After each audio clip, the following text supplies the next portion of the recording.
الرحیم السلام علیکم ناظرین، میں ولی مسلم پروگرام کربلا اور عصر حاضر کے ساتھ آپ کی خدمت میں حاضر ہوں۔ آج 21 محرم ہے، 30 اگست ہے اور پیر کا روز ہے۔ پروردگار کی بارگاہ میں دعا گو بھی ہوں اور پر امید بھی ہوں کہ پوری دنیا میں آپ جہاں کہیں بھی ہوں گے، صدقے میں محمد والے محمد علیہ السلام کے خیر و حافظ ہوں گے۔ ناظرین، آپ کو ہمارے پروگرام کے فارمیٹ کا علم ہے، اس میں ہم تاریخ کے اعتبار سے جو منازل جس طرح سے طے ہوئی، جس طرح سے کربلا میں روز عاشورہ کے بعد سے کاروان کو کربلا سے لے جایا گیا، اس کی تاریخ نے کیا اس کی جو ہے وہ کیفیت بیان کی ہے، تاریخی حقائق کیا ہے، کیا کیا منزلیں ہوئیں، کہاں کہاں پر خطبے دیے گئے، ان خطبوں سے جو بیداری کی امواج جو ہے وہ اٹھی، ان کا وہ کس طرح کی تھی، اس کے اندر سیاسی گروہ کون کون سے کار فرماتے، ان تمام گفتگو کو لہجہ بلہجہ جو ہے وہ آپ کی خدمت میں تاریخ کے اعتبار سے جو ہے وہ اپڈیٹ کر رہے ہیں۔ کوفے سے شام کی منازل ہیں، کن کن راستوں سے لے گئے، کہاں کہاں پر کیا کیا چیزیں درپیش آئیں، کیا آپ اس پورے عشرے کے اندر جو ہے وہ روز ہی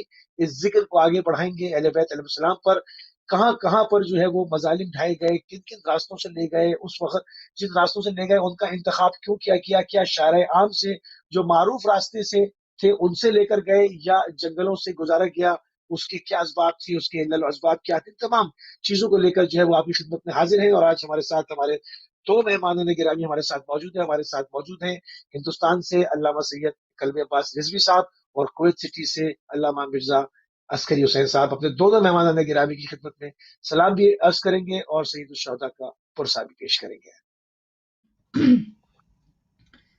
وعلیکم السلام السلام ورحمۃ علیکم۔ اللہ وبرکاتہ۔ السلام علیکم۔ وعلیکم السلام ورحمۃ اللہ وبرکاتہ۔ جزاک اللہ قبلہ۔ مرزا عسکری صاحب آپ سے گفتگو آغاز کرتے ہیں کہ وہ کیا راستے جو کربلا سے کوفے کا تو اتنا راستہ نہیں ہے، وہ تو جلدی کاروان پہنچ گیا تھا، مگر کوفے کے بعد جو مصائب ہیں شام تک، وہ علمان الحفیظ جو ہے وہ اس میں مختلف جگہوں سے گزارا گیا۔ تاریخ بتاتی ہے کہ غیر معروف راستوں سے، حتیٰ کہ جنگلوں سے گزارا گیا، مختلف نان مسلم جہاں پر آبادیاں تھیں وہاں سے گزارا گیا، تاکہ زیادہ اہل بیت علیہ السلام کو زیادہ اذیت سے دوچار کیا جا سکے کہ وہ لوگ جنہوں نے آپ کے نانا کے ہاتھ پر کلمہ نہیں پڑھا تھا، کہ ان کے دلوں کو شاد کیا جائے اور اہل بیت کے دلوں کو محبوب کیا جائے۔ ان تمام چیزوں کو تاریخ میں کس طرح سے لکھا ہے، تھوڑا سا اس کا آج ہم طویلی گفتگو تھوڑی آج کریں گے، کہ پورا اشرا ہمارے پاس ہے، اس میں ہم ایک ایک چیز کو لے کر آگے بڑھیں گے۔ قبلہ کیا کہیں گے آپ؟ اعوذ باللہ من الشیطان الرجیم، بسم اللہ الرحمن الرحیم، الحمدللہ والصلاة علی آلہ، اما بعد۔ دیکھیں، تقریباً کربلا سے کوفہ تو خیر جیسا کہ آپ نے عرض کیا کہ وہ تقریباً ایک دن میں یہ سفر طے ہوا، لیکن کوفے سے جب یہ قافلہ شام کے لیے روانہ ہوا ہے تو یہ روایتوں کے مطابق 16 ماہ محرم کو یہ کاروان کوفے سے نکلا ہے، بعض میں 17 ماہ محرم کو، تو 16 ماہ محرم کو جب یہ کاروان نکلا ہے کوفے سے، اور آپ کی خدمت میں عرض کریں یہ پہلی سفر کو شام پہنچا ہے، یعنی تقریباً آپ کی خدمت میں عرض کریں 12 سے 13 دن میں یہ سفر طے ہوا۔ 16 محرم کو نکل کے 30 سفر کو آپ کی خدمت میں عرض کریں پہلی سفر کو یہ شام وارد ہوتا ہے، دمشق وارد ہوتا ہے یہ کاروان، جس میں تقریباً یعنی مختلف منزلوں کا تذکرہ ہے۔ یعنی آپ دیکھیں جو مختلف نقشے جو ڈائیگرام کیے گئے ہیں جو روٹ کے ان کے، ٹھیک ہے، کچھ میں مثال کے طور پہ میجر سٹیز کا نام لیا گیا ہے، کچھ میں یہ کہ ان ڈیٹیل یعنی تقریباً مثلا جزوی طور پہ الگ الگ شہروں کے نام لیے گئے یا ان وادیوں کے نام لیے گئے جن وادیوں سے اس قافلے کو گزارا ہے، ٹھیک ہے۔ پہلے میں صرف ایک یعنی کیفیت بھی انشاءاللہ عرض کروں گا کہ کس کیفیت سے ان کو گزارا گیا، یعنی صرف ناقوں پہ سوار ہونے اور اس کی ڈیٹیل میں عرض کروں گا۔ آپ کی خدمت میں عرض کروں جو صرف نام اگر لوں تو تقریباً 28واں جو ہے وہ مقام اور 28ویں منزل ہے جو کربلا سے جب چلتے ہیں تو دمشق پہنچتے ہیں،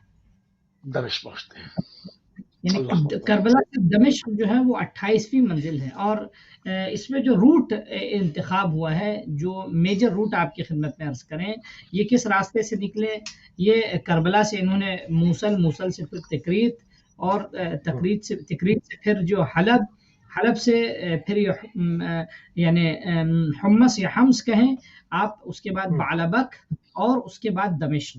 یہ میجر سٹیز ہیں جو بڑی سٹی جن کا جو ہے نام جو ہے وہ لیا جاتا ہے. اس کے بعد اس میں جزوی طور پہ جو 28 منازل کا نام جو لیا جاتا ہے اس میں حراب ہے، اس کو خراب بھی کہا جاتا ہے، قادسیہ، تکریت، وادی النخلہ، لوا، کیہل، جہینہ، موصل، نصیبین، دعوت اور قنصرین، حلب اور معرۃ النعمان، شیزر، کفر عطاب، سینور بھی کہتے ہیں اس کو. ٹھیک ہے. اب بعض نام ایسے ہیں کہ بہرحال ان کا جو لوگ وہاں جیسے مولانا وہاں رہ چکے ہیں تو اس کا نام شاید پراپر مولانا بتائیں گے، کیونکہ ممکن ہے نام میں جو ہے پروننسیشن میں ڈفرینس ہو سکتا ہے. ٹھیک ہے. بہرحال یہ اس کے بعد آپ کی خدمت پیش کریں حما یا حمات، اس کے بعد سوق الطعام یا سوق الطعام بھی اس کو کہا جاتا ہے. ٹھیک ہے. یا جوسیہ یا حوسیہ بھی کہا جاتا ہے اس کو. بعلبک، دیر الراہب اور حران، یہ ابن تیمیہ حرانی جہاں کا مشہور ہے، یا اسقلان، ابن حجر اسقلانی جو مشہور ہیں. اس کے بعد آپ کے سرزین اور میاں فارقین یا فارقین. اس کے بعد شبزیر، اور اس کے بعد شبزیر کے بعد آخری منزل جو 28ویں منزل ہے وہ دمشق کی منزل ہے. اچھا، اوورآل آپ کی خدمت اس پورے روٹ کو جو نام دیا جاتا ہے اس کو کیا نام ہے، اس کو مسیر سلطانی بھی کہا جاتا ہے، راہ سلطانی بھی کہا جاتا ہے. اچھا، یہ سیدھا روٹ ہے، جیسے کہ اگر ہم کوفے سے سفر کریں بائی روڈ اور جائیں تو کیا ہم اسی روٹ سے جائیں گے یا یہ قافلے کو گھما کر ادھر ادھر چلے گئے؟ تین میجر راستے تھے. ایک کو کہا جاتا تھا مثلا یعنی مسیر بادیہ، یعنی راہ بادیہ فارسی میں. ایک کو کہا جاتا تھا یہ فرات کے راہ فرات کہا جاتا تھا، یعنی مسیر فرات. اور ایک کو کہا جاتا تھا مسیر دجلہ. ٹھیک ہے. تو یہ جو راہ بادیہ جو ہے اس کا گزر اکثر صحراؤں سے ہے، اکثر جو ہے کیا نام ہے جنگلوں سے ہے اور پتھریلی علاقوں سے. آپ کی خدمت میں عرض کریں بعض لوگوں نے تقریباً ان مقامات کے بھی نام لکھے ہیں جن مقامات سے یہ قافلے گزرے اور جہاں جہاں وہ مزارات بنے ہوئے ہیں. مثال کے طور پہ مقام کیا نام ہے متعدد مقام پر مقام راس الامام الحسین علیہ الصلوۃ والسلام ہے، یا فرض کیجیے مسقط المحسن، یا اس طرح کے جو تقریباً 7 سے 8 مقام ایسے ہیں جو زیارت گاہیں ہیں اس راستے میں. ٹھیک ہے. انشاءاللہ ٹھیک ہے. میں اس پہ آتا ہوں. بہت ہی چونکہ یہ تاریخی جو ہے وہ گفتگو ہے، اور جہاں جہاں سے کاروان گیا ہے ظاہری بات ہے ان جہاں پر یہ نشانیاں ہیں مشاق اہل بیت، ان جگہوں کو ڈھونڈتے ہوئے زیارتیں کرتے ہیں. قبلہ علامہ کی خدمت میں پڑھیں گے، قلبی عباس صاحب کی خدمت میں. قبلہ کوفے میں تھوڑا سا پیچھے آتے ہیں کیونکہ تاریخی اعتبار سے تو ابھی بات شروع ہوئی ہے، چھڑی ہے، تو انشاءاللہ اس پر گفتگو ہوتی رہے گی. جو کوفے میں جناب زینب کبریٰ صلوات اللہ علیہ نے خطبہ ارشاد فرمایا، جو خطبہ دیا تاریخی، جس کو تاریخی خطبہ کہا گیا، بہت ساری جہتوں پہ اس کے اوپر بات ہوئی. اس کے اندر اعجاز کا پہلو، اس کے اندر شجاعت کا پہلو، اس کے اندر جو ہے وہ فصاحت و بلاغت کا پہلو، ان تمام چیزوں کے اوپر ہماری بات ہو چکی ہے. اس کے بعد جو ایک فکری انقلاب پیدا ہوا اور اس کی موج ہم آج تک دیکھتے ہیں، اس میں کمی نہ آئی بلکہ بڑھتی چلی جا رہی ہے، وہ کس طرح کا تھا؟ یعنی جو اس نے نمود لی ہے، جو شروع ہوا ہے، اس کی کیا کیفیت تھی؟ اعوذ باللہ السمیع العلیم من الشیطان اللعین الرجیم. بسم اللہ الرحمن الرحیم. حاضرین، مشارکین، مشترکین، مستمعین، مشاہدین، السلام علیکم ورحمۃ اللہ وبرکاتہ. خدا آپ سب کی عظیم ترین عبادات کو قبول فرمائے اور خصوصی طور پر برادر عزیز موسی صاحب کی زحمات کی جزا پروردگار اجر اجزل عنایت فرمائے. مولانا کی خدمت میں سلام عرض کرتے ہوئے زبدتاً یہ عرض کروں گا اور اس کے بعد ذرا سا میں اسی گفتگو میں اتصال کروں گا جسے مولانا ارشاد فرماتے تھے. دیکھیں، شام کے حالات تو علی کی بیٹی سلام اللہ علیہا یا کوفے کے حالات پر ابھی گفتگو ہو رہی ہے. کوفے کے حالات تو جیسے ہی علی کی بیٹی نے تکلم کرنا شروع کیا، گفتگو فرمائی ہے، تو اس وقت وہاں کے حالات جو تھے کلام سے پہلے، بیان سے پہلے، خطبے سے پہلے کچھ اور تھے. لیکن جب جناب زینب سلام اللہ علیہا نے خطاب کیا ہے تو خطاب کے بعد ایک فکری انقلاب، یعنی حتیٰ کہ خطاب جب شروع ہوا اس وقت بھی گریا، بکا، لوگوں میں انقلاب، حتیٰ یہاں تک روایت ملتی ہے کہ خواتین نے سرزنش کیا ہے رجال کو وہاں پر کہ لعنت ہو تمہارے اوپر، تم نے اہل بیت اطہار کو قتل کر ڈالا، تم نے ابنائے اہل بیت کو قتل کر ڈالا، تم نے سلطان انبیاء کے نواسے کو قتل کر ڈالا۔ یعنی علی کی بیٹی نے جب ایک ایک لفظ استعمال کیا کہ تمہاری وجہ سے یہ ابن زیاد جیسا شقی لعین اور فاسق شخص جو ہے یہاں پر قابض ہوا، اور جب علی کی بیٹی کا خطاب تو حماس و شجاعت و بصالت و ہمت و جرأت و قدرت و اختیار کے ساتھ یہ تھا، تو دیکھ کر وہاں کے لوگ اور منقلب ہو گئے فکری طور پر کہ اس شہزادی کا اتنا بڑا اختیار ہے کہ لوگ بولنا چاہ رہے ہیں تو بول نہیں پا رہے۔ یعنی جب تک ایک جملہ اور عرض کر دوں کہ جب تک یہ تاریخ کا جملہ ہے اور میں نے بڑی اس پر تحقیق کیا ہے اور بہت ذمہ داری سے عرض کرنا ہوں، اور اگر اس پر کسی کو کوئی گفتگو مل جائے تو مجھے بعد میں اطلاع کر سکتا ہے، بٹ میری تحقیق 30 سال کی یہی ہے کہ جب تک علی کی بیٹی خطاب کرتی رہی کوفے کے اندر، نہ کوئی ہنہنانے کی آواز آ رہی تھی، نہ خنجر و تیر و تبر نیزے، نہ چلانے کی، نہ شور و غل کی کوئی آواز نہیں تھی۔ خطاب کے درمیان میں بات کر رہا ہوں، خلالہ کلامہ، جب علی کی بیٹی کلام کر رہی تھی، خطابات کر رہی، اس سے پہلے تو آوازیں ہیں، اس کے بعد بھی گفتگو اور آواز ہے اور ابن زیاد کی گفتگو۔ تو میں یہ ناظرین کی خدمت میں عرض کرتا ہوں کہ علی کی بیٹی نے اپنے خطاب سے پہلا فکری انقلاب جو برپا کیا کوفے میں وہ اپنے کلام اور بیان کے ذریعے، اس کے بعد سے جو ہے پھر ایک انقلاب شروع ہوا، اور پھر وہاں سے جب خبر نشر ہونے لگی کہ کارواں قافلہ آ رہا ہے جسے باغی کریں، اگر ان کے نقاشات کو دیکھیں یا ان کی کو دیکھیں جو لعین ابن زیاد سے گفتگو جب ابن عفیف کی ہوئی یا دیگر افراد کی ہوئی جس میں لوگوں نے لعنت کیا اس کو کذاب ابن کذاب، حتیٰ کہ علی کی بیٹی نے پورے کوفے کے دربار میں کذاب ابن کذاب کا خطاب کیا۔ تو اس پر ہمیں غور کرنے کی ضرورت ہے کس طرح سے فکری انقلاب۔ اب میں ذرا سا آتا ہوں اور اسی بات میں مزید اتصال پیدا کروں گا جہاں سے آپ نے اپنے کلام کا آغاز کیا۔ دیکھیں آج عنوان کے حساب سے میں دیکھ رہا تھا عرب کی معتبر کتابوں میں، خدا کی قسم کلیجہ ہل گیا اس بات کو دیکھ کر کہ کتنے مناطق سے گزارا گیا اور کہاں کہاں روایت کے جملے ہیں۔ ابھی مخنف اور دیگر بہت سارے افراد نے اس کو زبدتاً لکھا ہے، کہتے ہیں کہ من کربلا الی الکوفہ وصعودا للمناطق الشمالیہ فی العراق، یعنی کربلا سے یہ کوفہ گئے اور کوفہ تو عراقی میں ہے، اور اس کے بعد صعودا للمناطق الشمالیہ فی العراق، پھر عراق کے مناطق میں، یعنی آپ لفظوں پر غور کریں کہ متجول اور تجول کرتے رہے زحمت زیادہ دینے کے لیے۔ میں اس پر بہت تحقیق کر رہا ہوں کہ وجوہات کیا ہے۔ اگر آپ غور کریں تو کربلا سے لے کر شام تک اتنے بچے تھے جو اونٹوں سے گر گر کے مر گئے، کچھ بچے پیاس کی شدت سے مر گئے، کچھ تکالیف سے مر گئے، تو یہ جان بوجھ کر طویل راستہ۔ اچھا اس کے بعد ول ترکیہ کا بھی تذکرہ، ترکیہ سے بھی مرور، و لبنان و سوریہ الی المناطق والمدن الکثیرہ۔ اس کے بعد جو جملہ ہے میں آپ کی خدمت میں عرض کروں، تاریخ یہ کہتی ہے کہ جب ان مدنوں اریاف و قرا اور مملکتوں سے یہ گزرے ہیں لعین اہل بیت اطہار کے قافلے کو لے کر، تو اہل منطقہ نے استقبال کیسے کیا؟ انہوں نے اہل منطقہ نے ان کے اوپر لعنتیں کی ہے اور اہل بیت اطہار پر درود پڑھا ہے، اہل بیت اطہار علیہ السلام پر درود پڑھا ہے۔ اب میں ذرا سا ایک بات اور عرض کر دوں تاکہ واضح رہے، جیسے مولانا نے ارشاد فرمایا کہ یقیناً میں شام میں تھا اور میں نے تمام مناطق کو بہت غور سے دیکھا ہے، معرۃ النعمان کو دیکھا، حلب کو دیکھا، موصل کو دیکھا، قادسیہ کو دیکھا، عراق کے بہت سارے مناطق۔ تو ذرا سا میں 2 منٹ لے کر ذرا واضح کر دوں چونکہ یہ پوری دنیا میں میسج جا رہا ہے۔ روایت یہ کہتی ہے کہ بنات الرسالتی صلی اللہ علیہ وآلہ وسلم، یعنی نبیوں کے سلطان و سردار کی بیٹیاں، من کربلا الی الکوفہ جنوباً ثم القادسیہ فی قادسیہ بعدها شمالاً۔ اب آپ سوچئے قادسیہ کہاں ہے اور اس کے بعد اب کہاں جا رہے ہیں؟ شمال کی طرف جا رہے ہیں، الى تکریت والموصل، تکریت جا رہے ہیں اور موصل جا رہے ہیں، خدا کی لعنت۔ ثم غرباً عبر جبلین، اس کے بعد پھر یہ جو ہے وہ غرب کی طرف گئے۔ اب آپ دیکھیں کتنا ستایا ہے دنیا کے تمام لوگوں سے، میں عرض کرنا چاہتا ہوں آج بھی اہل بیت سے محبت کرنے والے بیدار ہو جائیں کتنا۔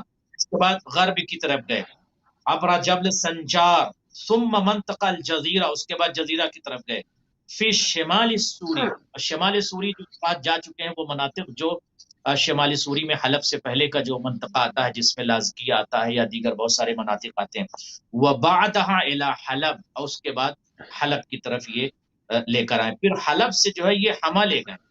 حلب اور حما آپ دیکھیں، اگر حلب سے آپ ڈائریکٹ دمشق جائیں تو جناب بائی بالکل کار آپ جی کو ہاں 3 سے 4 گھنٹے لگتے ہیں، لیکن حما جو ہے ایک الگ روٹ ہے۔ حما الگ جب ہم روٹ ہے جاتے بالکل ہیں، لازکیہ جاتے ہیں، رقہ جاتے ہیں، تب ہمیں پہلے حلب جانا ہوتا ہے، اور اس کے بعد جو ہے پھر حما، اور حما کے بعد جو ہے ہمیں رقہ جانا ہوتا ہے۔ پھر یہ حما گزرے، حما حلب، یہ اگر چاہتے تو ڈائریکٹ راستہ لے سکتے تھے۔ بعلبک فی لبنان وصولا الی دمشق، اب آپ دیکھیں حلب سے یہ بعلبک چلے گئے، حلب سے ان کو لبنان دمشق کا روٹ تھا، مگر یہ ڈائریکٹ بعلبک لبنان چلے گئے دمشق کے لیے۔ ابو مخنف کہتا ہے کہ انہم مروا بہم بمدینۃ تکریت وکان اغلب اہلها من النصارى فلما اقتربوا منها وارادوا الدخول اجتمع الناس والرهبان في الكنائس وضربوا النواقیس۔ اللہ اکبر، آپ دیکھیں کہ جب یہ قافلہ پہنچا ہے تو عیسائیوں نے باقاعدہ جو ہے وہ مزاحمت کیا ہے، لعنتیں کیا ہے ان کے اوپر، اور باقاعدہ اس بات کا حزناً علی الحسین علیہ الصلوۃ والسلام، یہ ابھی مخنف کہتے ہیں کہ مظلوم کربلا پر اہل کنائس نے گریہ کیا ہے، روئے ہیں وہ۔ ہاں انہوں نے کہا کہ تمہیں ہاں شرم نہیں آتی، تم نے سلطان انبیاء کی بیٹی کے بیٹے کو مار ڈالا، یہ کون گریہ کر رہا ہے؟ یہ اہل کنائس رو رہے ہیں، میں نہیں کہہ رہا ہوں، یہ جملہ مخنف کہتے ہیں، ابھی مخنف کہتے ہیں۔ اس کے بعد کہتے ہیں کہ ایک جملہ اہل کنائس نے یہ کہا کہ ان نبرا من قوم، ہم برات اختیار کرتے ہیں ایسی قوم سے۔ یہ عیسائیوں کا جملہ، عالمی جملہ، یونیورسل جملہ، یہ تو 1400 سال پہلے عیسائیوں نے کہہ دیا تھا کہ نحن نبرا، ہم جو ہے برات اختیار کرتے ہیں، من قوم قتلوا ابن بنت نبیہم، اس قوم سے ہم برات اختیار کرتے ہیں جنہوں نے اپنے نبی کی بیٹی کے بیٹے کو مار ڈالا۔ اللہ اکبر۔ اس کے بعد انہوں اللہ نے اکبر کوشش کی وہاں اس مناطق میں داخل ہونے کے لیے، مگر انہوں نے داخل نہیں ہونے دیا۔ اور اس کے بعد یہ جملہ تاریخ میں نقل ہے، چونکہ وقت تیزی سے گزر رہا ہے، مگر میں یہ بات ایک لمحے میں اور عرض کر دوں کہ جب یہ اہل بیت اطہار کا قافلہ گزرا ہے تو ان لوگوں نے توبیخ کی ہے، لعنتیں کی ہیں ان کے اوپر، لعین کے اوپر، ابن معاویہ کے اوپر، ابن معاویہ کے اوپر، ان کے خاندان کے اوپر۔ کلما مروا بدیر من العطیر او بلد من بلاد النصارى حينما دخلوا المدینہ، اس کے بعد جب یہ افراد پہنچے ہیں تو آواز گونج رہی تھی تمام مناطق سے کہ اہل بیت اطہار پر درود و سلام ہو۔ اب میں بات کو ختم کرتے ہوئے ایک جملہ کر دوں کہ جب کبھی آپ شام جائیں تو آپ کو اندازہ ہوگا کہ معرۃ النعمان جو ہے ایک منطقہ ہے جہاں پر کچھ دن پہلے بہت سی سلفیوں کا اور ان کا ISIS کا قبضہ ہو گیا تھا۔ یہ حلب سے پہلے کا واقعہ ہے۔ جب حلب سے یہ حلب معرۃ النعمان آئے ہیں، اس کے بعد پھر وہ سارا منظر انشاءاللہ آپ کی خدمت میں بیان کروں گا۔ تو یہ آپ دیکھیں کہ کس طرح سے مختلف جی ہاں مناطق، کس جموں، طرح سے لے جنوب، کر گئے شمال اور لبنان ہوتے ہوئے کس جہاں طرح سیدھا سیدھا سے تڑپایا۔ جی اور ہاں شاید میرے مولا کا جو جملہ ہے نا کہ الشام الشام الشام، شاید اس لیے الشام نہیں تھا الشام پیاس کی وجہ سے مولا اللہ شام کہہ رہے تھے، پیاس کی وجہ سے شام نہیں کہہ رہے تھے، کربلا میں تکلیفیں بہت تھی روز عاشورہ، لیکن کربلا سے لے کر کوفہ اور کوفہ سے لے کر جو شام تک، اور شام سے کے راستوں میں امتی ہوئی واقعا بہت سخت تھی، جس کو سوچ کر 40 سال تک میرا مولا۔ اللہ اکبر اللہ اکبر قبلہ جو غیر معروف شعرائیں تھیں اس طرح لے جایا گیا، جس طرح سے قبلہ نے کہا کہ جو جہاں سے تک نہیں بنتا تھا، اگر دمشق لے کے جانا تھا، شام جانا تھا، جو روٹس بنتے ہیں ان سے ہٹ کے باقاعدہ، یعنی زیادہ اذیت دینے کے لیے، زیادہ اہل بیت علیہ السلام کے قلب کو حزین کرنے کے لیے، ان کو زیادہ ان کے قلوب کو زخمی کرنے کے لیے مختلف مناطق میں، یہاں تک کہ لبنان تک جو ہے وہ لے جایا گیا۔ ان تمام چیزوں کا یہ بیان ہونا بڑا ضروری ہے، یہ بہت ضروری ہے، کیونکہ بہت سارے موضوعات ایسے ہیں ایک جملہ آپ کی بسم اللہ۔ گفتگو سے ایک جملہ میرے ذہن میں آ گیا، اور میں اسے کہتا ہوں ہمیشہ کہ اگر تاریخ کے حقائق پر آپ غور کریں، ان کے ظلم پر، تو ان کی پلاننگ یہ تھی، ان کا معاملہ یہ تھا کہ صرف ہم رؤوس جو ہے شام لے جائیں گے، اور یہ سارے کے سارے بچے اور خواتین کو اتنا تڑپائیں گے، اتنا ستائیں گے کہ راستے ہی میں ان کا انتقال ہو جائے گا، اور اسی وجہ سے بہت سارے بچوں کا راستوں میں انتقال ہو گیا۔ تو ان کی انتقال ہوگا۔ خواہش یا ان کی سازش یہ تھی کہ کوئی نہیں بچے گا، صرف سروں کو ہم لے کر پہنچیں گے، اتنا مختلف مناطق اور راستوں سے گزاریں گے کہ بیویاں بھی تڑپ تڑپ کر، کوئی پیاس کی شدت سے مر جائے گی، کوئی سفر کی زحمت سے، مگر سلام ماؤں پر اللہ اکبر، سلام ہو، اللہ پیغام کو بچا۔ اللہ اکبر۔ تو ہم یہی اپنے ناظرین کی خدمت میں عرض کر رہے تھے کہ اس سے پہلے گفتگو قبلہ مرزا عسکری صاحب کے ساتھ اپنی گفتگو کو مزید آگے بڑھائیں کہ بہت سارے موضوعات ہوتے ہیں، ہزاروں موضوعات ہیں، عصمت ائمہ کے اوپر ہے، خلافت کے اوپر ہے، امامت کے اوپر ہے، مختلف چیزوں پر۔ اس کے لیے ناظرین پورا سال پڑا ہے، پورا سال آپ کے پاس ہوتا ہے، اور کوئی اس کے اوپر نہیں روک ہوتی کہ آپ اس پر مختلف موضوعات کے اوپر، تمام چیزوں کے اوپر گفتگو کریں۔ مگر یہ جو خاص یہ ایام ہیں اور ان کے اندر تاریخی جو وہ لحظات ضبط ہیں، وہ لکھے ہوئے ہیں تاریخ کے سینے کے اوپر، وہ نقوش جو کبھی مٹ نہیں سکتے، یہ اپنی نوجوان نسل کو ہم نے آگے بڑھانے ہماری اور آپ کی ذمہ داری بنتی ہے۔ ورنہ یہ تاریخ میں صرف لکھنے کے لیے، کتابوں کو پیٹ بھرنے کے لیے نہیں لکھے گئے، بلکہ یہ بتایا، یہ درد آگے بڑھنا چاہیے اور معلوم ہونا چاہیے ہر نسل کو، ہر آنے والی جنریشن کو، کہ کیا کچھ اہل بیت علیہ السلام کے ساتھ بیتی ہے۔ اتنی آرام سے یہ سر کوفے سے شام نہیں پہنچ گئے اور وہاں جا کر جو ہے وہ خطبات شروع ہو گئے، اس کے بیچ میں کیا کیا ایک ایک لہجے جو ہے وہ ان ساعتوں میں کیا کچھ جناب زینب کبریٰ سلام اللہ علیہ نے اور باقی بیویوں نے اور بچوں نے سہا ہے۔ تو زیادہ سے زیادہ جو کچھ تاریخ میں لکھا، حالانکہ بہت کم لکھا ہوگا یقیناً، جو کچھ گزری ایک ایک کے حالات تو تاریخ نہیں لکھ سکتی، اور وہ تمام چیزوں کے لیے الفاظ بھی نہیں ہوتے، مگر کم از کم جو کچھ تاریخ میں لکھا ہے وہ ہمارا فرض بنتا ہے کہ ہم ان کو ان ایام کے اندر زندہ کریں اور اس کے اوپر مکمل بحث کریں، اور وہ پوری دنیا کو بتائیں کہ یہ کون سے لوگ تھے، یہ کون حیوان تھے جنہوں نے عورتوں اور بچوں کے اوپر، معصوموں پہ بھی رحم نہ کھایا۔ اونٹوں کے پیروں سے بچے کچلتے ہیں تو یہ قہقہے مارتے ہیں اور مزید اونٹوں کو بھگاتے ہیں، غیر معروف راستوں سے لے جاتے ہیں، جنگلوں سے لے جاتے ہیں، اور کیا کچھ ہوا۔ ان تمام چیزوں کو آگے بڑھانا جو ہے وہ یہ باقاعدہ ہم اس کو اپنی اخلاقی اور شرعی ذمہ داری سمجھتے ہیں۔ قبلہ مرزا عسکری صاحب آپ کے ساتھ گفتگو بڑھائیں گے کہ آج کل آپ پہنچے تھے کہ راستے میں وہ نشانیاں موجود ہیں جہاں پر بچے جو ہے وہ طلب کے اونٹوں کے پیروں میں آ کے کچلے گئے اور شہید ہوتے گئے۔ کیا ان میں سے کچھ نشانیاں آج محفوظ ہیں یا ختم ہو گئی؟ جی میں آپ کی خدمت میں عرض کروں، ایک ناظرین کے لیے ایک اور بات جو امپورٹنٹ ہے کہ کچھ علاقے ایسے ہیں کہ جن کا اس زمانے میں نام کچھ اور تھا، اور آج جو ہے کچھ کے بہت کم ایسے علاقے جن کا نام بدل گیا۔ مثال کے طور پہ قنسرین جو ہے، اس کا آج سلوان نام ہے، یہ دیار بکر میں آپ کی اجازت دو تو ایک چھوٹی سی کال لے لوں، اجازت دو کال۔ جی جی بالکل جی السلام علیکم ورحمۃ اللہ۔ وعلیکم السلام موسی بھائی، علیہ السلام مدد۔ علیکم السلام وعلیکم السلام۔ جی دونوں قبلہ صاحب کی خدمت میں میرا السلام علیکم یا علیہ السلام مدد۔ السلام بعد میں بھی اسلام اللہ کا پیش کرتے ہیں، اور میں کرام کی خدمت میں اللہ تعالیٰ ان کی توفیقات میں اضافہ فرمائے۔